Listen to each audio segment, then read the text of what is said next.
अस्सलाम वालेकुम, क्या हाल है? सब खैरियत से होंगे। मैं अपना पार्लर की हालत दिखाती हूँ, कुछ ऐसी है। और अब मैं इसको चाहती हूँ बहुत खूबसूरत सा बनाना। पर्दा तो सबसे पहले मैंने लगाना ही है, लेकिन इस दीवार को पहले सही करना है। तो मैंने कुछ पेंटिंग की हुई थी, मेहंदी की लगाई हुई थी शीट्स पर, तो मैंने बोला चलो इस दीवार पे चिपका देते हैं। मैंने बोला इस दीवार की भी बेचारी की हालत सेट कर देते हैं, पहले इन कचरा कुंडों को जो है पहले साइड में रख दें। मैंने आहिस्ता आहिस्ता इन कपड़ों को सबको हटाया, साफ़ सुथरा करा। साफ़ सुथरा करने के बाद सोचा इस टेबल को भी यहाँ से निकाल फेंको बाहर, इसका किसी काम का नहीं है, जो चीज़ काम की ना वो उठा के फेंक दो बाहर। मैंने अब लगानी साफ़ स्टार्ट कर दी, सफाई स्टार्ट करी। इतने जाले हो रहे, इतनी गंदगी हो रही, तौबा तौबा तौबा, मेरी नाक में मिट्टी घुस रही थी। मैंने इसको आहिस्ता आहिस्ता करके बिल्कुल साफ़ किया। इसको साफ़ करने के बाद जो शीट रखी हुई थी उस पर मैंने सोचा टेप लगाऊं और फिर उसके बाद ऊपर चिपकाऊंगी। जब ऐसा ऐसा टेप लगाने लगी तो उल्टी हरकतें मेरी, मैं इतनी जल्दबाजी करती हूँ हर काम में, मैं आपको बता नहीं सकती। बट फिर भी मैंने जल्दी जल्दी टेप लगाया, इसको फिनिशिंग्स करी। मैंने बोला बाद में दिखाऊंगी आपको। अब ऑलरेडी ये टेप लग चुके थे तो मैंने बोला चलो बेचारी को लगा ही देती हूँ। पहले मैं सोची मैं चढ़ूँगी कैसे ऊपर, बट फिर मैंने आइडिया लगाया और मैं चढ़ गई।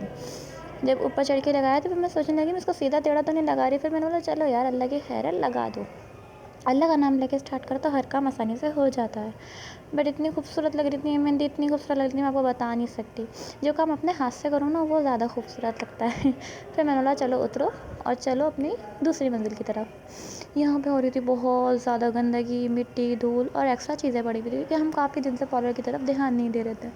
हमने ऐसा ऐसा करके सारी चीज़ें जल्दी जल्दी साफ़ करी, क्योंकि सफाई करना भी तो फ़र्ज़ है ना हमारा, और निफ़ ईमान भी हमारा। तो अब इस वीडियो पे आके लोग कमेंट करेंगे लो भाई अब ये भी आ गई आगे।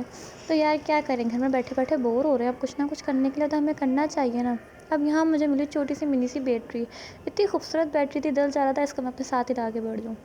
लेकिन फिर मैंने बोला छोड़ो यार, इसके बगैर भी हम चल सकते हैं। फिर ये लग रही बहुत ज़्यादा गंदी हो रही है, इसको मैंने रगड़ रगड़ के अच्छी तरीके से साफ़ किया। जूना लिया, लेमन मैक्स लिया और मैंने बोला स्टार्ट हो जाए बेटा। जब मैं स्टार्ट करने लगी तो मैं सोच रही यार हम छोड़ो यार, मैं सोच के आपको क्या बताऊँगी। मैं सोचूँगी फिर आप लोग हँसोगे, यार यार क्या क्या बातें करती है ये। फिर मैंने जल्दी जल्दी रगड़ रगड़ के इसको साफ़ किया, क्लीन किया, और मैं इतनी बड़ी खुश हुई इसको साफ़ करने के बाद। ऐसी चमक रही थी, ये दिल चाह रहा था इसके ऊपर बैठ कर मैं अपना बिस्तर लगा के सो जाऊँ। फिर आ गई इसकी बारी। मैं इतना थक चुकी थी मैं बता नहीं सकती, लेकिन फिर भी मैं उठी, मैंने जल्दी जल्दी इसको साफ़ सफाई करी अच्छी तरीके से, बिल्कुल सब चीज़ें हटा दी मैंने। देखती भी गई क्या क्या चीज़ें मम्मा ने छुपा के रखी हुई है क्या नहीं। मैं दरअसल है ये मेरी मम्मा का पार्लर, बट मैं इसका बिल्कुल साफ़ और ग्रेड करना चाहती हूँ। अच्छा सा प्यारा सा लुकिंग देना चाहती हूँ। और मुझे आप बताना क्या क्या चीज़ें ऐड करनी चाहिए, क्या चीज़ ऐड नहीं करनी चाहिए। ये अवार्ड मेरी मम्मा को मिला था मुझे नहीं। बट फिर हमने भी शौकिया माननी है ना अपने आप को भी। तो इसलिए फिर मैंने अल्लाह का नाम लेके शीशे उतारे, क्योंकि शीशे उतारने में बहुत डर लगता है। अगर शीशा टूट जाए तो हमारी शामत नहीं है इस घर में, क्योंकि हमारी मम्मा को पसंद नहीं है अगर शीशा टूट जाए, अच्छी बात नहीं होती है, हमारी मम्मा कहती हैं ऐसी।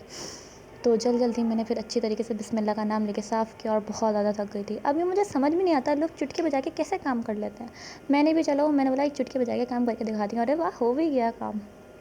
फिर मैंने जल्दी से बंद किया, और उसके बाद मैंने बोला बाद में देखिएगा कल का व्लॉग। अल्लाह हाफ़िज़।